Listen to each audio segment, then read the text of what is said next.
Hi everyone, Joel and Andy on the Stay Hungry podcast with an Ahead of the Game episode.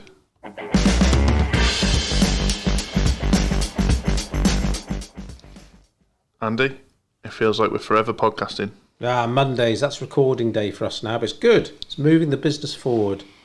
Yes. What are we talking about today? Thinking differently. Being different. Oh, we touched upon this. Was it the last podcast? We talked about Paul Rogers at school with his curly hair. Was that thinking differently or just being different? That was just about how I think a lot of younger people don't want to be different, think different. They just want to go in the middle. And as a kid, I can totally understand that. Especially as a short Asian kid, totally understood that. But as a business owner, you've got to think different. You've got to be different, not for the sake of it, but to get recognised and remembered. And that's what we're going to talk today and put to bed today, I think. So what age? He says, hopefully. What age do you start? Curly whirly. Wow. See, you think of Paul Rogers again now. Terrible. I Poor bloke. It's going to be a long podcast. Slightly curly hair. That was all that was slightly different about him. Yeah, but there comes a point, doesn't there, where I guess you see it at university. Suddenly, there's lots of people who are very different. I can't explain. We talk about university a lot, don't we? I don't know what it's like for you at Bolton. Grim, I imagine. It's in the top 50 universities now. So it wasn't when I went, but Emma, out of 51. So Emma told me that COVID in Bolton is because one bloke didn't came back off self-isolate. holiday and didn't self-isolate, went on a pub crawl. Yeah. Is that it, really? Yeah, can you imagine? That's, the last That's like podcast an outbreak, I suppose. The last podcast was about self-entitlement. Yeah. We should have used him as an example. Fuck you, I'm going to go on holiday wherever I want. I'm not going to self-isolate. Yeah. Anyway, what are we talking about? University.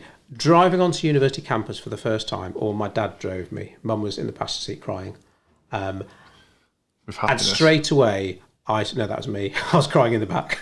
I'm free. Sorry, Mum, if I you're don't have to listening. work in the chocolate factory anymore. I give my mum some stick on these podcasts. I know, she listens to them as well. I don't mean to, because I love my mum to bits. And it was one of the happiest days of my life driving to camp, because straight away I just saw all these different people. I saw punks, I saw goths, I saw women with bare legs and Doc Martens, I saw pink. And it's like, wow. And to think Paul Rogers had the piss taken out of him for having slightly curly hair. Did you reckon he was the coolest kid on campus when he went to uni? You have to say yes, no. Yes, I swear.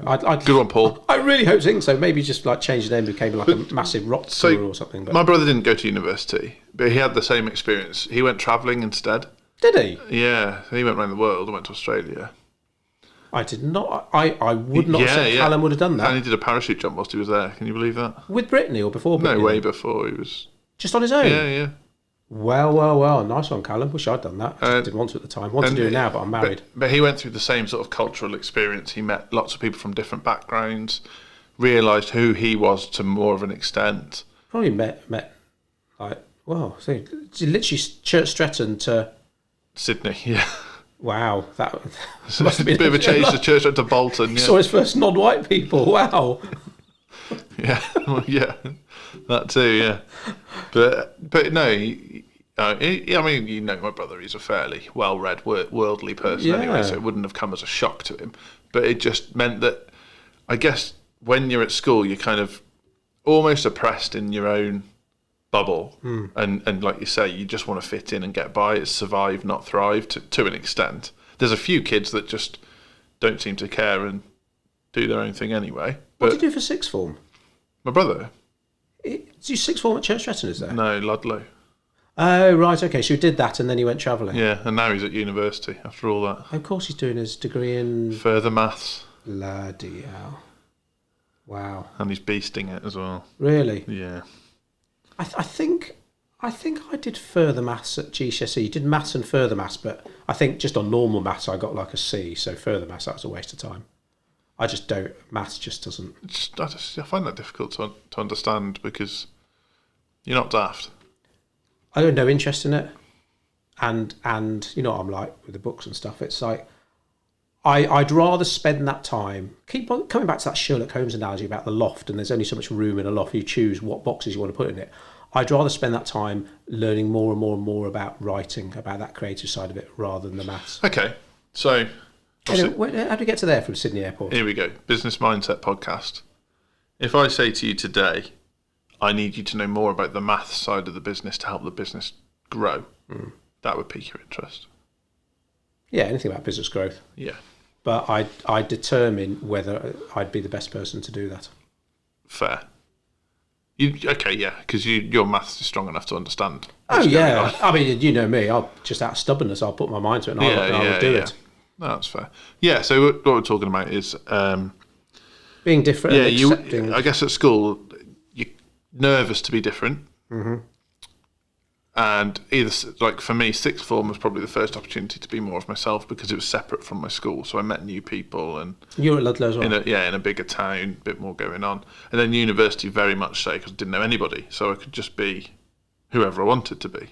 So it's different now, though. I say my children, obviously, at school, one's in primary, one's in secondary.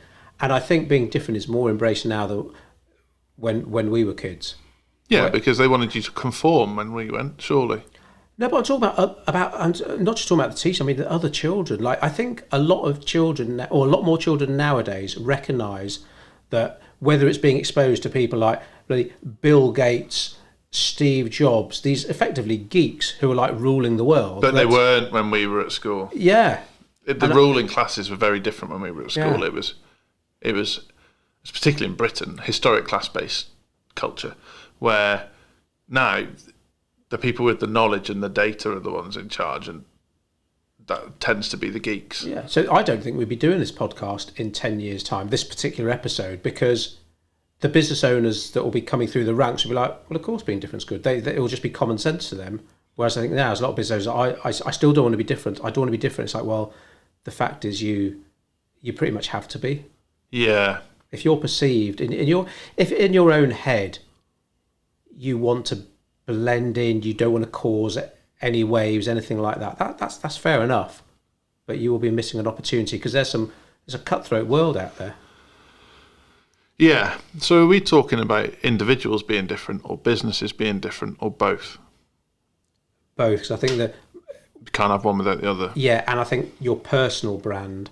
I mean, obviously, if you're like a massive Coca-Cola, it's not an issue, but if you're a small to medium-sized business, your personal brand is becoming more and more important. Yeah. Which makes it tricky in itself for business owners to put themselves front and centre. They just want to sort of focus on selling their widgets or having their team sell their services, whereas actually, well, people want to know, why should I give you money? So who are the people behind the business? So I think if you run a small to medium-sized business and, for example, there's generic information about your company on your website rather than anything specific about the people behind your business, you'll be losing out.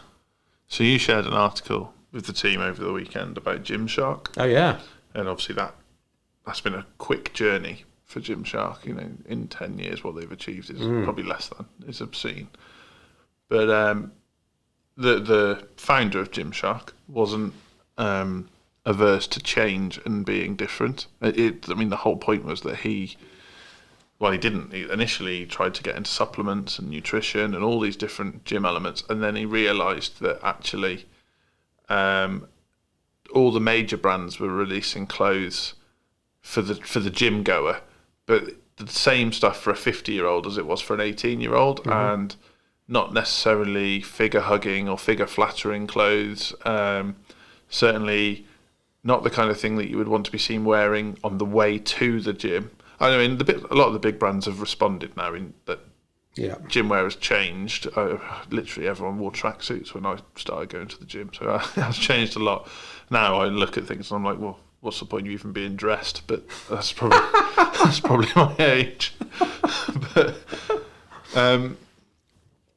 But he was a young man who was willing to see the world differently and take a punt at it as well, I suppose. But then when you read about what else they did different, so initially they came up with the product that was different.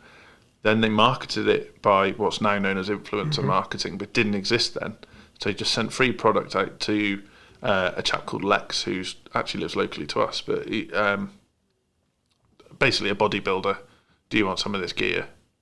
Yes, thank you very much. And unbeknownst to them, he then wore his gear for his YouTube videos, which gave them a massive boost. So then they knew they were onto something, and that's when this kind of pay-to-influence model came in. But all of that stuff was groundbreaking. It wasn't like he'd seen someone else do it and then employed it himself. he came up with those ideas, and that's why. I mean, what did I read? Is it they reach 17 people for every dollar spent or something? So it compared the stats between like Adidas, Nike and Reebok, stuff. Yeah. Yeah, and it was like when he said when he first attended that Body Power Expo, but with the clothing, and he wasn't sure whether it would work or not, and they sold 30 grand's worth of stock in half an hour, and he realised he was onto something. Yeah, it's yeah. like, and the best bit of that for me is he'd sewn all that on his own sewing machine and screen printed it in his mate's garage. And I'm sure they won't mind me saying the branding and stuff was not what it is today at that point. Always starts in the garage, doesn't it? Yeah, Amazon, Steve Jobs, Bill Gates. Steve, yeah. And that's that. I mean, some people think, and to be honest, there are businesses out there who are just almost like different for the sake of it, just to be antagonistic. And I'm not saying that's always a bad thing, but we're talking about being different, thinking different, thinking about opportunities, looking at your competitors, looking at your market. What's everyone else doing? Is that always the right way, or is there an opportunity for me to do something different? To be, I haven't seen that before, and that's what gets you noticed. Because if you're fighting a competitive market, your hand needs to be raised higher than all your competitors. Yeah, raised higher. Or you just throw shitloads of money at it. You need to be more visible, or not. Well, maybe more visible, or very focused on who it is you want to engage with your business, which I think, our competitors haven't quite clocked. That's what we're doing, and I don't mind saying that, is that we've got a very, very specific customer avatar that we go after aggressively, and it's working well for us. I mean, so many people are talking about niching now, and I still find it hard to explain, to be honest, because I don't know, you're a car dealer, and generally speaking, I mean, if someone over the age of 17 who can drive comes along with a checkbook, you're going to take the money, aren't you? Yeah, I'll sell cars to anyone. It's like, well, actually, that's fair enough. Of course, take the money, but you can't approach your marketing the same way. Too expensive. Way too expensive. Yeah, you'll just throw so much shit at the wall. It's like, well, you could have thrown a lot less shit, but at targeted people, at the people most likely to buy off you. Yeah. I try and explain that to customers, clients, in the sense that you have like software as a service, or in our case, like service businesses, that kind of thing. You probably only want to sell it to the people that are going to find it useful. Otherwise, you don't get that kind of self-perpetuation. You don't build up momentum.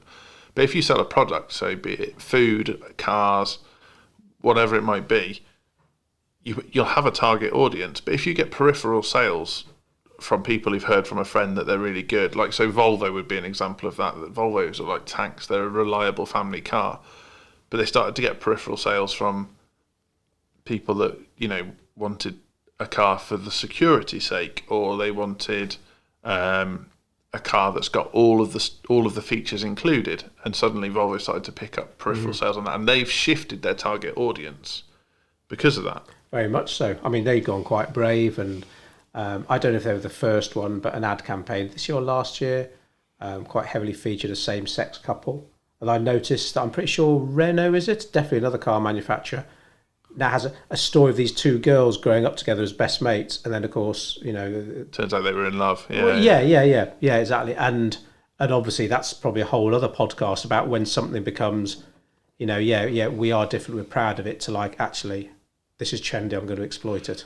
Yeah, so we don't know if that's what Renault are doing or not, but we know that Volvo. Don't even know if it's Renault. We know that Volvo did it first. And there were some old Volvo customers, I would imagine, that were like, "Oh, hang on, what's gracious me? Yeah. What's this going on?" Well, my mum bought a Volvo 20 years ago, and I remember it still had the clips to put your skis in. Wow. And I'm not sure that that was in South Shropshire. There's not many people going skiing in South Shropshire. Mind you, Volvo, they with their sponsorship of Sky Atlantic, I imagine the demographic there would probably cut out the old guard anyway. But it's working well for them. I mean, they're sponsored of Sky Atlantic. How many years in now? Volvo. Reminds me, when's Billions coming back? I don't know. I hope it's coming back. What did I say? I saw an advert for something with Kevin Costner in over the weekend on Sky Atlantic. Robin Hood 2? I wish. Why did they ever do that? A sequel to Prince of Thieves? Yeah, well, because dead. The bad guy was dead and the king had come back. Only quite recently. Oh, sorry, Alan. No, I mean the character. Did he get killed with a Sean spoon? Connery showed up at the end and everything was good again. And he got paid. Didn't he get paid like some stupid amount for like 10 words? Oh, really? Oh God, yeah, phenomenal amount for that last scene. Yeah, fair play to you. Strong King Richard though. Love Sean Connery. We watched Never Say Never Again the other day. Have you seen that? Yes. I got to be honest, I quite like it. Seen that? Pretty went head to head with. So Never Say Never Again is the one that was not an Eon Productions. Is that Yeah. So different people play it. John So Cleese is in it. No. Edward Fox plays M. And the Q guy's different. The Moneypenny lady's different. There's far more innuendo and stuff as well, isn't there? It's quite... Yeah, for someone who's, I think, 52, it's like, I mean, bloody good shape of 52, I tell you. But 52-year-olds then looked like they were 52, didn't they? Yeah, it's not like now. Because wasn't he like Mr. Scotland before he became an actor or something, wasn't he? He was like a bodybuilder, a weightlifter or something. I've got bad news for you, I think. What? Is my microphone not on? It is. No, worse. Oh, the video's off. Worse still for you, not for me. Don't tell me Sean Connery's died. No, but you know who's heavily rumoured to be the next Bond. Oh, God, yes. Bloody Tom Hardy. Yeah. Is it Tom Hardy playing Tom Hardy? If you want to be different, be Andy's opinion on Tom Hardy. Is this going to be a beardy gruff James Bond? Oh, whatever. Have you seen Inception? Tell you what, Venom got really bad reviews. Watch it with the kids. Loved it. I told you it's good. Yeah, really It's good. really good. And Tom Hardy is good in that. Playing Tom Hardy, yeah. Get lost. Have you seen the one where he plays the Cray twins? Yeah. Do you know what's different about him in that? Shaved his beard off. Have you seen him play the Jewish baker in Peaky Blinders? Oh yeah, big beard, gruff. Yeah. You just want everyone to be nice. Everyone to just play nice characters. Well, I remember the outrage when Daniel Craig was cast because, oh my God, a blonde Bond. It's like, wow, seems, oh, mind you, the world's got a lot more to worry about now. I got no issues with Tom Hardy being Bond, apart from thinking he might be a bit old to be taking on for the... How old is he? 47. No. Yeah. Bloody hell, he looked good for his age. Yeah, well, compared to you. Must be all that clean living. Oh shit, same age as me. Oh yeah, he looks a lot better. But I wanted Idris Elba to be the new Bond, so... Bit gutted. Why? Because he's a very good actor. I think he carries a tremendous amount of gravitas. He brings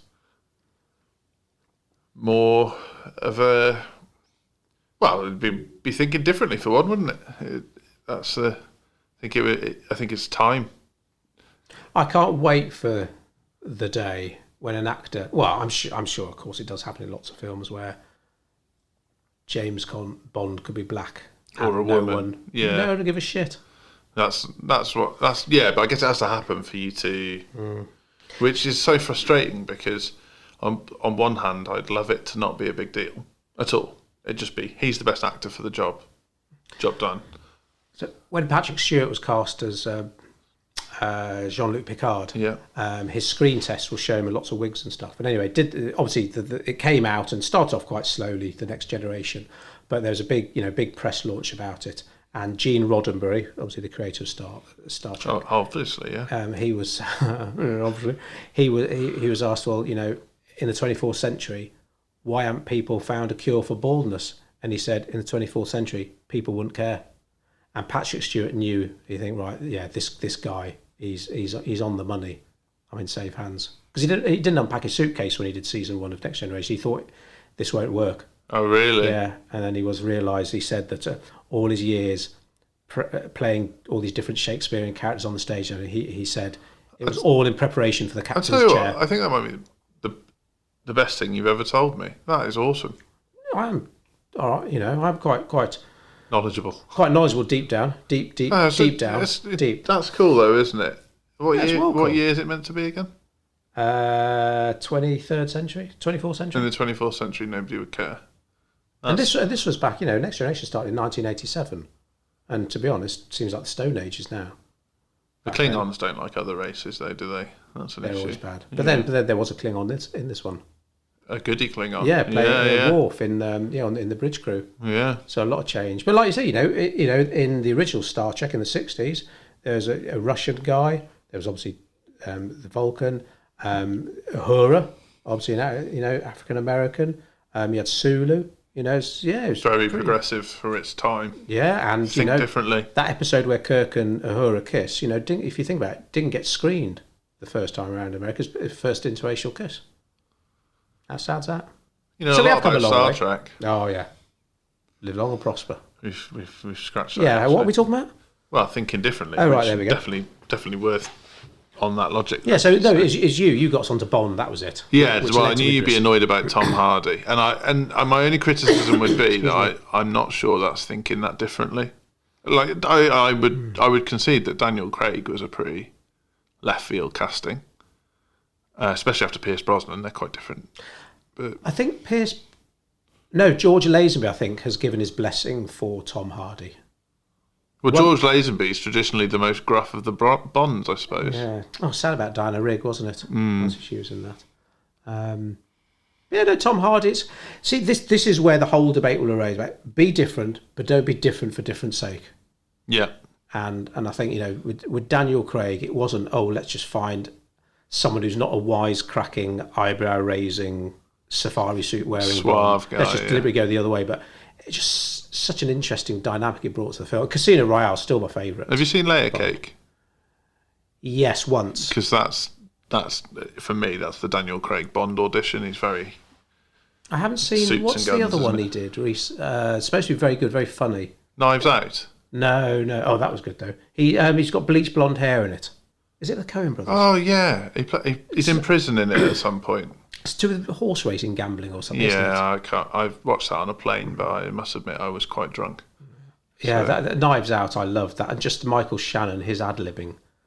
Michael Shannon Yeah. doesn't even in bad films. Michael Shannon's always good. In Boardwalk Empire. Yeah, Just remember Chris Evans in Knives Out. Eat shit. I'm not going to eat one iota of shit. Oh, brilliant. Anyway, do really, you feel like they just locked themselves away and made that film up? they're just brilliant. We've got this mansion. We're going to piss about for 2 They are weeks. doing another one featuring the same character, aren't they? So Daniel Craig will show up to solve another mystery, and it'll be an ensemble. Yeah, cast. and I think it's Rian Johnson again, if I pronounce that right. Yeah, Star Wars guy. Yeah. Oh, don't. Was that your least favourite? I only saw Rise of Skywalker once, and I really quite enjoyed it at the time. But I haven't seen it since. So, do you think Rian Johnson with The Last Jedi was being different for different sake? I think Disney were trying to be different for different sake. I love The Force Awakens, but that's me just being an old fart. I've got some good news. Have you seen that? Mandalorian's back. I saw that. Well, that's some of the good news. Have you seen that Daisy Ridley has confirmed our theory?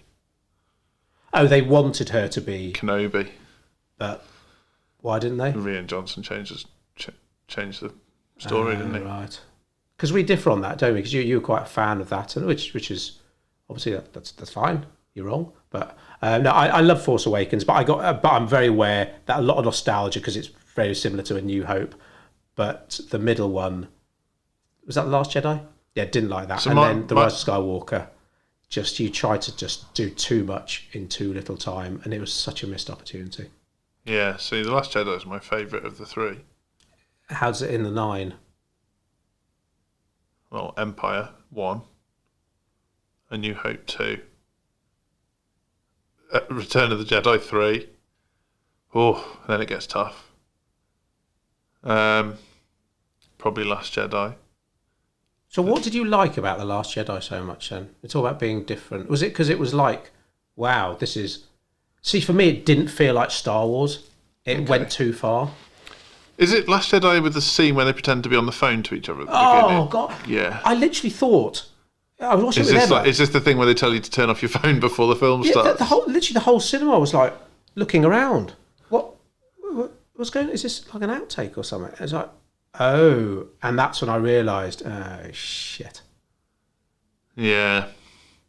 I forgot about that bit. I also don't like the casino bit. And that was a... Oh, they could have scrubbed that whole... But I tell you what I really don't like about the arcs. This podcast, this is about thinking differently though. The arcs in the modern trilogy, I think Finn was clearly going to be a Jedi, particularly when he picks up the lightsaber at the end of the first one. He's recently had a rant somewhere, hasn't he, about being basically... pushed to the back. Yeah, and he thinks it's, racism, basically. Yeah. He was pushed to the back, actually. I never thought about it until I read that at the weekend. Yeah, he was an awesome character in the first one. And when he picks up that lightsaber and tries to hold his own, and obviously it's way over his depth, That is a great scene. He's a crap character in the next 2 films. Not John Boyega's fault by any means, but it just... I can't remember what he did. Buggers off to a casino in Last Jedi. What happened to him and that Chinese girl? Well, they're like running across a ship in the last one, but then... Are they in love? No. But see, I thought Rey and Finn were going to be in love. I thought that's where it was heading. And the Chinese lady, she was hardly in the last one at all, was she? Yeah, and because she had a twin sister, didn't she, who died in Last Jedi. Oh yes. At the beginning, that's what that's building to, that scene. They're holding the ship together, and but then they waste her by sending her off on a wild goose. What they're going to find a guy who can unlock a key or something on that. Yeah. Well, anyway. So I tell you, bring it full circle though. Empire Strikes Back, your favourite film, directed by the same guy who directed Never Say Never Again. Lawrence. No, he's the writer, isn't he, Lawrence? Irvin Kershner. Yeah. Yeah, he did Never Say Never Again. Irvin Kershner. What else has he worked on? Kim Basinger hated working for him, apparently. Oh, really? But that was a big sort of Hollywood break, really, that Bond film. It's a good Bond. Sean Connery is... Connery, isn't he? He's pretty You can't tell me you don't like Tom Hardy because he always plays Tom Hardy. When Sean Connery. When Sean Connery played that Russian submarine commander with a Scottish accent. Yeah, I was going to say the least flexible actor in history. With a beard. Anyway, being different, yes, right. Marketing, being different. Well, not necessarily marketing. Mindset, definitely. So when you think about starting up a business, you look at your competitors, you look at there's a gap in the market. Because let's face it, there's got to be room in the market, isn't there? Because if there's 50 million companies selling widgets and you say, right, I want to be the 50 million and first company. Yeah. Should you be doing this? Are you going to make enough money? What's your goal? Because if your goal, right, I want to earn 20 grand a month, how many widgets or services will you need to sell and who are you up against? Yeah. How are you going to stand out? That frustrates me, is that we've met many businesses that identify a marketplace that's heavily saturated. And then they say, oh, but don't worry, we're going to be really different. And then they go on to do everything the same as everybody else. And it's brutal. It's a horrible thing to witness because I get far too emotionally invested in those sort of people. Why should I give you my money and not this company that's easy to find on Amazon, been established for 50 years, 5-star rated everywhere? We saw because I'm because I'm local. I'm local. That's Well, not so different. what? Yeah. How's that going to help me? And that's unfortunately how people will think. Don't expect loyalty. Yeah. That's fucking hell. That's a big truism. That is Yeah, everyone does expect loyalty though, and I don't know why. because I'm local. I'm local, Joel. Give me some money. Yeah, but I can get Twice as much. I get your someone widget else. for half the price on Amazon, and it get delivered the next day. So did I tell you I got ripped off? Again. I'll Another probably say- Instagram ad. No, same one. No, I have told you before. Though. Okay. And I was like, this is why people use Amazon, because they know. Well, one, it arrives the next day rather than a month bloody later, and if there's a problem, you just send it back and get sorted out. Yeah. And it's so hard. If I was thinking about launching a widget tomorrow, it'd be right. Why are people going to buy this from me? And not somewhere else. And not on Amazon. Can you buy this on Amazon? Is it easy to find on Amazon at a better price? Yeah, and I think particularly with sort of low end widgets, that's an issue. You're always encountered. It doesn't really matter how different you are. If something else can do the same thing to the same result, but for a better price, you'll struggle. But if you're, well, we've got a good example as a client. If you're an accountant, and obviously every town's got loads of accountants. It's not like there's opportunities out there for accountants. But the one overriding thing is everybody does need an accountant. So you're onto a safe thing. Doesn't matter whether there's a recession, whether we're seeing growth as a country. People need accountants. But we work with a company called Chadstone, and they saw an opportunity. I mean, their tagline is a fresh perspective. So they do think differently. It's part of their culture. And the opportunity they saw was to make the faces of their business the kind of the flag bearers for their firm, even though they had really big growth plans. And what they did was they set their 8 culture points, their values. They instilled that in their team, and then basically said, "This is who we are. You're welcome to get on board. If you don't like it, that's okay too." Even their photography, though, because let's face it, right? What are you expecting when you think about accountants? You're just expecting load of, well, I was going to say primarily blokes, maybe not so much these days, in suits, Yeah. trouser suits, skirt suits, whatever. That's not Chadstone. No. Straight away from the off. They were all in shorts and t-shirt on Friday. They're different. Don't say, not sliders, I hope, otherwise we're moving accountants. There was no sliders. Genuinely, there was no sliders. I watched Goodfellas the other day, again. Okay. Someone was wearing sliders? Yeah, No. seriously. Not but by the pool? No, I think it was a scene where they go to prison and they're all cooking lobsters and steaks together, aren't they? Okay. And one of the guys chopping the meat or the garlic or whatever, and he was, I think the guard brought in a fresh box of lobsters. He opened the box, and I was like, Emma, he's wearing sliders. But were they all wearing sliders? Because you can't beat each other to death with sliders. Why not? Well, they're in prison, aren't they? I suppose so. Because if you were wearing Doc Martens, that would be an issue in prison, wouldn't it? But I generally didn't think sliders were invented until like 10 years ago, when like literally every chav under the sun wears them to the airport. So do your obviously. feet swell on a plane? I don't think so. Not noticeably. Not enough. You don't really do long haul though, do you? Not recently. No, I haven't got your money. Brilliant. I don't think you've got my patience. I think that's the real reason.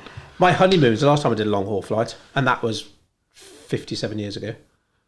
Well, my honeymoon was the last time I did a long haul. Is that your justification for people wearing socks and sliders? No, I've got a pair of sliders. The only time I wear my sliders is to stop myself getting a verruca in the gym showers. I swear to God, if you ever turn to work with socks and sliders, Joe, well, that's the end of I a don't wear beautiful socks with friendship. them. I don't wear socks with them, but I think you would appreciate if everybody wore sliders in the gym showers.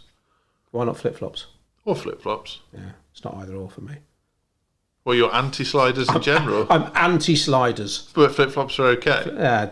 They're tolerable, Joel. I remember a member of staff wearing flip-flops to work once. That was a fun day. Yeah, I'm not sure what my style, because we're relaxed here. I think he could pull it off, but I'm not sure. But as we know, bitter experience, if it's okay for one person, it's got to be okay for everyone else. It's a true test of if he listens to the podcast when he edits it now, isn't it? But you are right, he could pull it off, but there are some guys who just frankly couldn't. Well, to be blunt, I've got a bit of a gammy toe, so no one wants me to wear flip flops. So people who walk around the office bare feet. I mean, we've been there. Yeah. Why? Why is that acceptable? Although, to be fair, our business mentor the other day told us to walk around the garden in bare feet, listening to something. So that's an interesting one. Your face at the time. Our mentor's partner has launched a shampoo range, right? Mm-hmm. Can't go into too many details, but that's a market that's so saturated, and yet she's doing really, really well. So I'd like to talk to him about that, actually. We're working with a dog food company equally doing really well in a very saturated market, but the reason they're doing well is because everybody in the marketplace is doing exactly the same thing. Exactly the same. I mean, we got dogs. You got dogs, and so I've signed up for one of our dogs to an online dog delivery service, and of course, as soon as you do that, you get Google tracking and Facebook pixels and everything. I start getting loads of ads for dog food subscription services, and they all look the same as the one I've subscribed to. There's no differentiating points with anyone else, because I'm not loyal to this new company. If I see it, 50% off, or it's fresher, or it's better, or it's got more vitamin. No, they're all doing exactly the same. Should we set up a dog food business? No. Hey there, Evie at Codebreak here. Fancy top tips, marketing insights and awesomeness delivered directly to you? Sign up for the free Stay Hungry printed newsletter at codebreak.co.uk. Hang on. Just said this morning that Georgie did an ad, Emily did an ad, and I said, well, they sound the same now, these two ladies. Evie sounds the same. Yeah, apparently that's how people talk now. Well, all three of them sound the same. Me and you probably sound quite similar. Oh, I hope not. I don't want to sound like a Brummie. / Bolton. I don't know. When we talk about university. Do I sound like a Brummie? No, of course you don't. That'd be interesting, wouldn't it? Because obviously I live a bit further over that way now. I've got no issue with that. I wear a flat cap. Birmingham accent's fine. You know something else when he drove onto university campus for the first time? And my dad, the first thing he said, why isn't anyone wearing suits? I was like, fucking hell, Dad. It's not Andhra Pradesh Medical College in the 60s, you know. And he couldn't get over it. And he was shocked at seeing these different people, whereas I was like, this is brilliant. I'm going to love it here. Well, that's the reason I went to university in Bolton. It was basically brought up in the whitest, most rural place in Britain, and I was like, right, where can I go that's going to really give me a different... And, in all fairness, 5 miles down the road from Manchester, so I could have, like, the best of both worlds, enjoy Manchester, but then really meet people from a completely different world to me. Okay, so here's a question then. So obviously you went to university in the 1800s like me. Now, Shrewsbury, local to us, has its own university. If they offered the course that you wanted, would you have gone or no? I still want to go away. No way. There was an absolute beauty in that 2.5-hour train journey. It was, it literally, the psychological weight that lifted off my shoulders to leave the setting I've always been in and go somewhere else was, I could physically feel it lifting. Just that completely different mindset. And when I was there as well, like, Churchstone, where I grew up, has a relatively strange subculture in the sense that everyone my age and the years above me at school, we were all into sort of skateboarding, and so we had a skate park in Churchstone, and we listened to like heavy metal and punk music and that kind of thing. And obviously the surrounding towns didn't. Shrewsbury didn't. So at the time we were called Grebos, and the people in... So like emos? Yeah, emos is like the evolution of Grebos. Like My Chemical Romance and stuff? Yeah, that's like afterwards. So we were like Papa Roach and Limp Bizkit. And Limp Bizkit. And they were called townies, which townies have evolved into various other subcultures now. But townies basically wore sports clothes and trainers, and Grebos wore like hoodies, baggy jeans, listened to rock music. And when I went to university, that didn't exist because there were so many people from so many other cultures. So, you know, I met like Afro-Caribbean people. I met people from various Asian cultures. And when they were like, oh, who are you? I'm like, oh, I'm Joel. I was, oh, you sound Welsh. Right, oh, well, okay. not from Wales. Well, near Wales. Yeah, you sound Welsh. And that was it. Oh, I'm the Welsh guy. And it just didn't matter. And then they're like, oh, what music are you into? I was like, well, I like a bit of everything. Listen to Prodigy, listen to Limp Bizkit, listen to Papa Roach, System of a Down. And I was like, oh, cool, I listen to Mozart. And it was just like so mind-expanding, so different. And yet when I was at school, if I'd have gone to Meal Brace to play football or something, said, oh, what band do you listen to? I listen to Limp Bizkit. Oh, are you one of those fucking Grebos? Yeah. And I felt the same when I went to university, and yet here we both are, back in Shropshire. yeah, it's a magnet. Strange, isn't it? Got away for a long time. Both of us did. It's strange. Yeah, I suppose family, isn't it? I mean, we did consider emigrating when the whole Brexit thing happened. I had a big reaction to that, and I was looking at various countries. But it came down to the practical fact that my wife wouldn't leave her mum. Yeah. I would have left my mum, sadly. Would you have taken them with you? They're listening. Of course I would, Joel, because I'm a dutiful son-in-law. At that time, I probably would have done, because I was so I've never off. known you so distressed in the 10 years I've known you. Yeah, I wasn't happy. Still not happy about it now, but then again, when shit goes wrong Deal in with business, what's in front of you. Yeah, okay, it's happened, like the lockdown, whatever, it's happened. What are you going to do about it? Because moaning and bitching won't do anything. And we'll have a rant on a podcast, don't get me wrong, as you may have noticed. And equally, it's no use either of us saying, oh, I wish we'd emigrated, because we didn't. Yeah. So, Wish we had, though. yeah, same. You still can. You can still go to Australia. I can't, too old now. I don't believe you on that. I'm I getting looked to it New up Zealand. after we had that chat the other day. No, Australia's like 40 or something. You must have a better degree than me or something. They're not going to let a graphic designer in. Yeah. No, I'm sure it's just that's... You know, you could... Every degree coming out your arse, but if you're over the age of 40, it doesn't matter. I'm sure. Yeah, I know you can get a working holiday visa up until you're 30, and then it changes between 30 and 40. You should do that.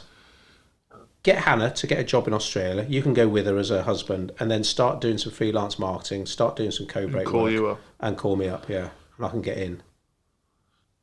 Yeah? Just Or divorce Hannah, marry me, we can go over together. spend more time with you. But no, maybe the grass is always greener. We do know people who've emigrated to Australia and they come back. Australia wouldn't be my first choice, for sure. Too hot. Too fly-ridden. Watching that, I love watching Michael Portillo's Railway Journeys, which sounds really crazy. I like that programme too. But the Australian series, all he was doing, I know you can't Swatting say if you yeah, swatted for all the way through. I was like, that would just so get on my tits. Never go to Tanzania. Is that where you went on honeymoon? Yeah. Oof. Flies everywhere. Oh no, couldn't. And Maddie, my eldest daughter, oh my god, no, she couldn't couldn't do that at all. But New Zealand appeals to me. Yeah, I think New Zealand would appeal to us for the same reason Canada appeals to us. Should we get married and go to New Zealand? Yeah. Nelson. Can we go to the Hobbit place? Hobbiton. That's North Island, I think, yeah. Just Are you going to make a joke now about my height? Well, I could leave you there. Get some part-time work as an extra. That's brilliant. I wasn't. You set that up yourself. No, my brother's been to New Zealand. He like your brother. He went travelling for a year, but I never understood the appeal. Now I do. Now you don't feel British anymore. You understand the appeal of disappearing. I've got no cultural identity anymore because our country's mental. Yeah. I mean, well, that was divisive, wasn't it? Yeah. Anyway, I suppose there are lots of people listening who voted for Brexit, and that's fine. You won. Enjoy it. Yeah, and I know plenty of people that voted for it with very legitimate reasons. That's fine. I don't even know what's going on with that, to be honest. Are we still leaving? Don't ask me because I'll go off on one. Oh, right. Okay. Right, thinking differently. Thinking differently. So, you think about setting up a business, or you think about kickstarting your marketing. You look at what your competitors are doing. Because some people say you look at your competitors, but in the rear view mirror, and that's right. You don't obsess over your competitors. But if they're all doing something the same way, take stock, sit back for a minute, and think, right, what can I... Now, they might all be doing the same thing because it works. Okay, that's different. But are they doing the same thing because that's what's always been done? You know, from the fact that, well, we're an accountant. People expect us to wear a suit. Okay, well... Tough. Yeah.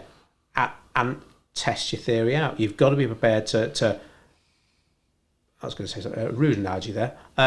You've got to be prepared to get out of your comfort zone there. That's much better. Do you know what Eddie Hall says, the ex-World's Strongest Man? No. He says you've got to back up your bullshit. Oh, right, okay. So he's a very opinionated man. I Yeah. don't agree with all of his opinions. I agree with some of them. What don't you agree with him on? Do you vote for Brexit? I don't know. But he's a man of excess, and he embraces that excess, and he's done very well out of it. But sometimes I think particularly in the current environment, that might be ill-informed. I mean, I know he did Eddie Eats America. Yeah, I haven't seen that. He's doing Eddie Eats Christmas at the moment. Right. And it's like, well, if there's people losing their jobs at the minute and Christmas is looking like it could be a bit rough this year, is a programme someone eating 5 Christmas dinners quite... Come on then. Where do you stand on that? On what? Eating 5 Christmas dinners? I eat about 5 anyway. Has he done the right thing? Is he... Right, yeah, why not? So I would say he's a smart guy. We've met him. He is smart, even though I would say sometimes he plays up to the macho... Big strongman thing. Yeah, but he's a smart bloke. He must be. I would say he's identified a market for something and pursued it heavily. And he's going to milk it. Yeah. But you seem to think it might be insensitive timing. No, you asked me if I agreed with him. Oh, okay. So I can disagree with him, but see why he's done it. That lady who whinged about one of our clients celebrating their success during lockdown.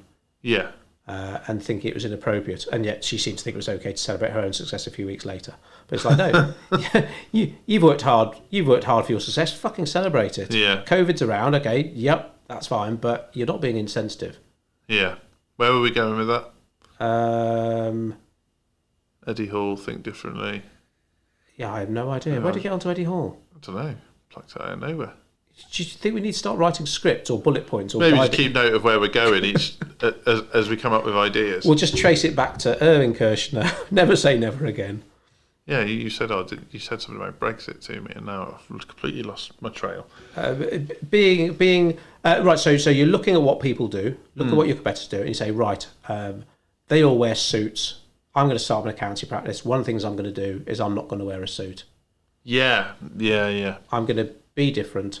And again, not just for the sake of it, but test it. Like we talked about, some people they don't allow enough time to test a new marketing avenue for them. So they will say, right, I'm going to start networking. Joel went to one network meeting. Oh shit, didn't get any business. Not going again. Well, you're missing the point. So the video I recorded this morning was basically about giving your marketing a year. So whether it's video, writing a blog a week, starting up on Instagram, whatever, you got to give it a year. Yeah, well, our podcast 6 months. Fuck all.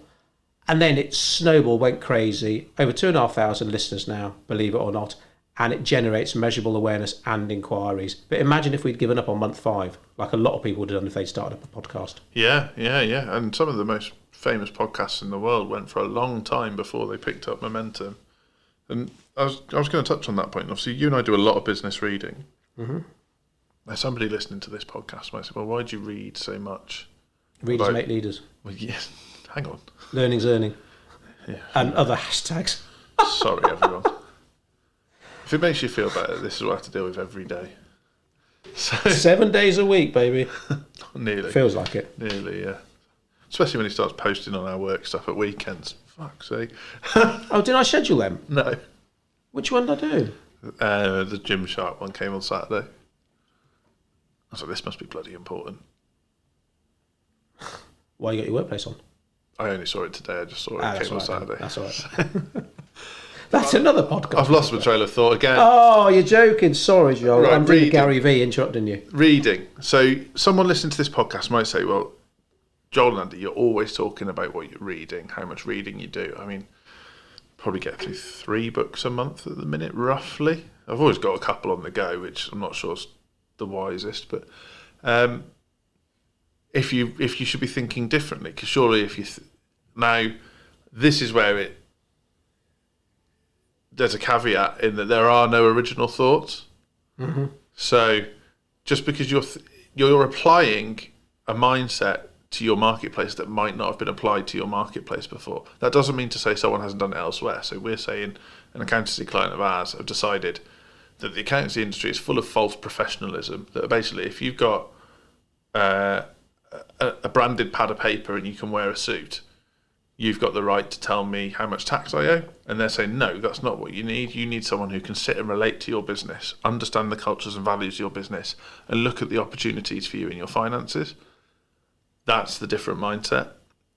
And they are okay with the fact that they know someone could be out there looking for a new accountant. They look at 3 websites. Well, there's 2 suited and booted, and there's these guys who aren't suited and booted. I won't go for them. They don't look like... and they're okay with that. Yeah. And some people wouldn't. And there are certain industries where you couldn't get away with that. So if you were looking for a plastic surgeon and you went on 3 plastic surgeon websites, and on the 3rd one you were sat there in shorts and flip-flops, I know for a fact if I was thinking about getting some plastic surgery, I wouldn't pick that one, because you expect that clinical look. There's an element there. What Chadstone are saying, even though they're very well read, they've read all sorts about business and what they should do, that it doesn't matter that we don't wear suits. We can still provide the service that our customers expect. We can still provide it to the level they expect, even better than. But this is how we're going to present ourselves, and you shouldn't expect us to be dressed like that, or you shouldn't expect us to look clinical. And I think that's what I've learned from reading, is actually the more I read, the more kind of renegades there's been in history of business. And Steve Jobs. Yeah. I mean, I think most business owners I know don't read. They might read fiction on holiday or whatever, but they don't. And I'd say pretty much all of our competitors, they don't read. Certainly don't read as much as... They're not reading what we're reading. So that's another impetus for me to think, right, well, I must read. Because there was a long period in business where, especially when I started up, where I didn't read. I thought it was a load of bollocks. And to be honest, I was too busy out there hustling, for want of a better word. The grind, yeah. But you can't hustle forever. That's a... Well, people have stopped saying that, haven't they, recently? There seems to be a bit of a hustle backlash, but there's still a lot of people out there. Like the Rock says, always be the hardest worker in the room. Whereas, I think for a business owner, it's now, well, be the smartest worker in the room. It's not... You've got to put the hard work in, of course, but if you're starting up a business, expect to work 80 hours a week doing whatever it takes. But the fact is that's not sustainable and it's not scalable. So, no, it is about working smarter. And I keep saying to the guys here, everything they need to learn about business, about marketing, about sales, about copywriting is there on the bookshelf. And if you don't like reading, listen to a podcast, watch a YouTube series. Audiobook. Yeah, if it's paid for, here's a company credit card, pay for it. I'll always invest in you. Yeah. But, I just finished the 5am Club. I'm on to Brian Tracy book now. Got a Dan Kennedy one to go on to afterwards. Then I'll send you my happiness one after that. Yeah, I'm happy enough. It's very debatable. But it's just a great start today. Get my exercise in, spend time with the kids, do a bit of reading, start the day with a big task, and that sets you up nicely for the day. That gives that layer of protection. So if I have to deal with shit, it's more likely to bounce off me. I wrote myself a note this weekend that I'm basically going to try and do a 3-hour block of solid work every day in a window. It won't always be at the same time because that's not realistic. But then I'll also do a 2-hour block of systemization, which is taking a process in our business or something and turning it into a system so that I could pass my notes to somebody else and they could do it. And now, so if you're good at maths, that's 5 hours total. So okay. I think... I had 6.25. Yeah, okay. I think when you add in the interruptions you get in your day, post, phone, staff questions, that'll be more than an 8-hour day by the time. And I would say that would be a very productive day as well. So part of the 5am club, obviously a lot of it is about what you do at 5am, but a lot of it is also how you conduct yourself throughout the day. And it talks about working in 90-minute chunks and 60-minute chunks, but it talks about working in uninterrupted chunks. Yeah. So it's not 90 minutes, but it's spread between 9 and 12. It's about literally putting your phone in a bag, locking it away in a safe, closing the door, bolting the door, and working on an income-generating task for 90 minutes uninterrupted. Which, for our listeners' benefit, that's very much a business owner mindset or a business decision maker mindset, because we're certainly not against the teamwork element of the business. The creativity in our business is bred through the fact that the team sit together and bounce ideas off each other and solve things that they couldn't solve on their own. But what we're talking about is when you want to make the boat go faster, or when you want to build a system, or bulk out an idea that needs you to get it to a certain stage before you unleash it on the rest of the team. You can't do that if you've constantly got your email pinging or your phone going off, or could I just ask you this, or can I check this? And that's one of my new ones at the minute. Is there's a lot of people in my life, work and pleasure, that ask me questions because they want to share the responsibility of whatever it is they're asking me about. Oh, well, I asked you about it. Well, there's nothing to fucking do with me. Don't put that on me. My boiler's packing up, Joe. Could you recommend a plumber? Yeah. I'm not sharing that responsibility. No way. Absolutely. And there's a reason why so many decision makers have their own office. They can shut the door and work uninterrupted, or they work from home, or whatever it is. Yeah. And you know, there's a lot of talk online at the moment about how yes, I'm empowering all my staff to work from home, to work from wherever, blah blah blah, COVID, flexible working. Okay, great, but I really think that's going to bite this country on its arse. In 6 months' time, you can have all these people who just simply are not as creative and as productive as they can be in the office when they're at home on their own all the time. So here's some different thinking, because that's very trendy at the moment. Oh, very trendy. And there's 2 or 3 people on my LinkedIn that are really right on about home working. They can't see... Google doing it, Facebook are doing it. They can't see why you wouldn't. Yeah, if you've got a laptop, you can work from home. Why wouldn't I? Why wouldn't I? Now, I am dead against it, because I think there's 2 parts to it for me. One, as a marketing agency, or whatever we want to call ourselves, a marketing company, Ninja. Yeah, marketing ninja gurus, yeah. Fucking hell, if that ever becomes the case, I'm leaving. You can have it for free, I'm off. So, you'll do it on purpose now.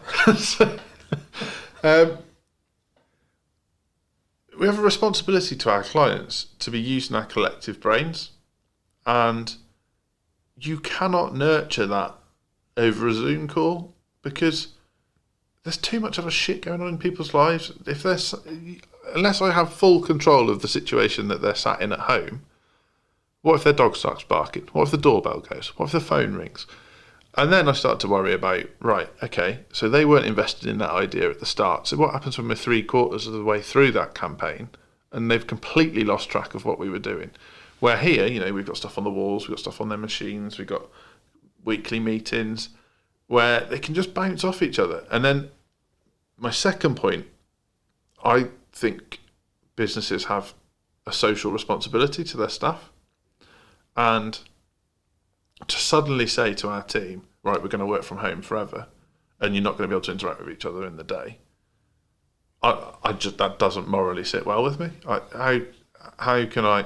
Humans are social animals. Yeah, I would have employed people very differently if I thought our model moving forward was going to be home working.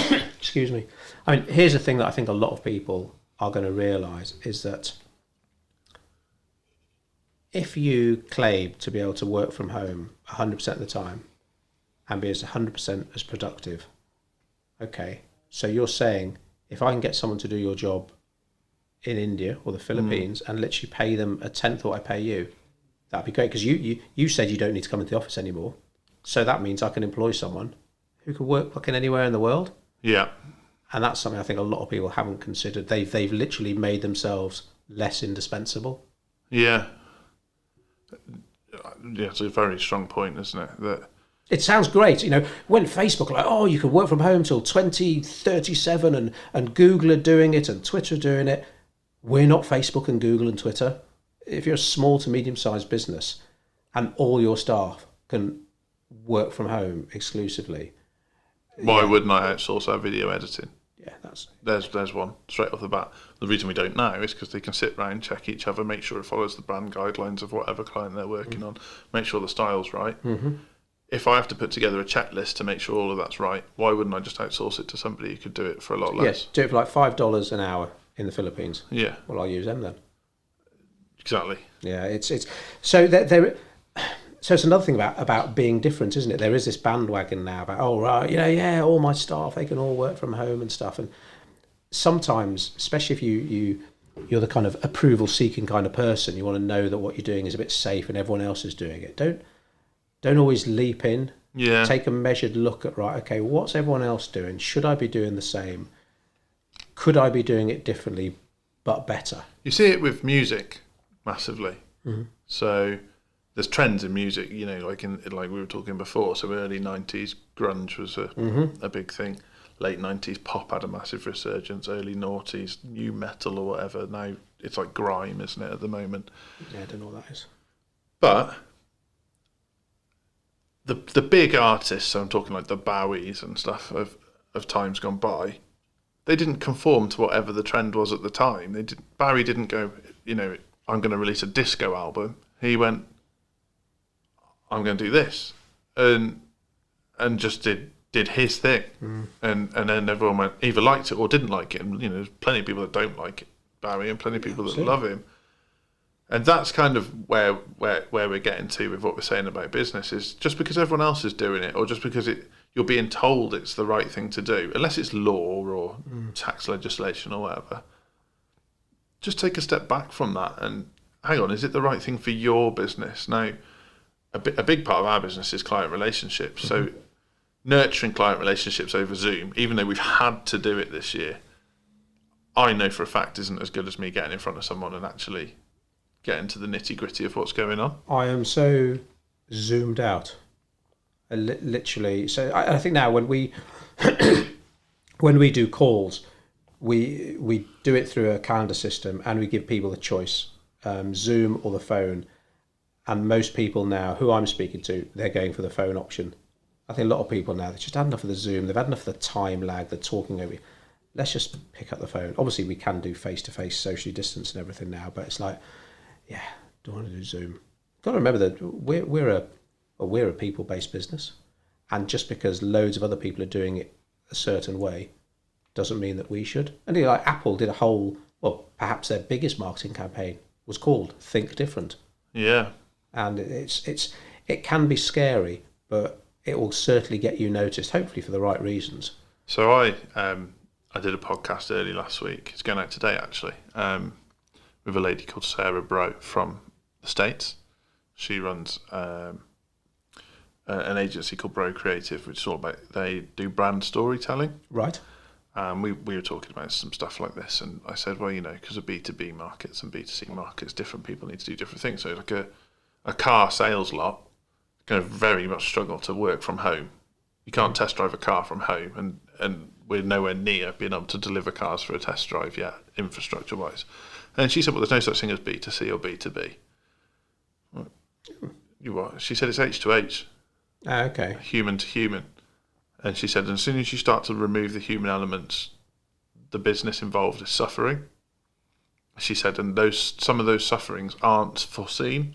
So she said, when everyone's in crisis and everybody has to do things by video call and has to do things remotely, you've all kind of got like that war mentality. You're all like in it together, and that's fine because it's a necessity. Mm-hmm. But when it's no longer a necessity and everybody says it's the norm, but you've completely sanitized your business and taken away the human element of everything that you do, she's saying there'll be a huge consequence for that. And people are forgetting that, businesses are built on relationships, and that doesn't just mean the relationship between the client and the business. It means the relationship between the staff within the business, the bosses of the business, the suppliers to that business. And if it all just becomes this kind of transactional, sanitized environment, we'll essentially see the same problems that we see with social media now, where the news is made up or within business. So you'll never know what the truth is, because you could just everything will just be a report. I took the news app off my phone this weekend. Okay. Wow. Just between that and my well, not analog watch, but an old button, not smartwatch really. Well, it can show me notification if I want, but I've chosen not to. Yeah. Wow. It's been so long. So not that I was a big news hound anyway. You know my feelings on the news. All these people who start their day by listening to the news. Why start your day listening to shit? Obviously be aware of what's going on in the world. But I get my week magazine every week, funnily enough. Tend to read it on a Saturday or Sunday. Do I need more than that? And at the moment I don't feel I do. I'd rather spend that time reading business stuff, marketing stuff. And so the news, everyone obsessing, and obviously there's loads of shit going on.